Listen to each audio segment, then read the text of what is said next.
കന്നി മണ്ണായിരുന്നു. ഞാൻ പറഞ്ഞില്ലേ സ്വർണം വിളയോന്ന്. എന്നിട്ട് സ്വർണം എവിടെ?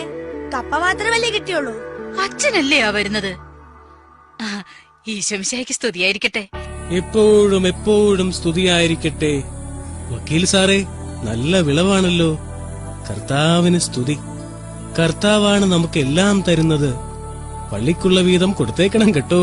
ഓ, അത്ര നല്ല കപ്പയൊന്നും അല്ല അച്ചോ. കർത്താവിന് ഇത് കഴിക്കും. വക്കീൽ സാറിന് വിളവുമുണ്ട്, വിളച്ചിലുമുണ്ട്. അത് പിന്നെ 10-1 പള്ളിക്കുള്ളതല്ലേ, കൊടുത്തേര്. പള്ളിക്കുള്ളത് കൊടുത്തു വിടാ അച്ചോ.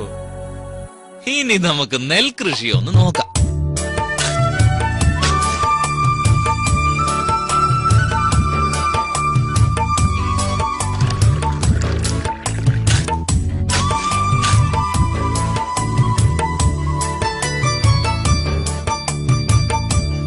പോത്തച്ച, നല്ല വിളവാണല്ലോ.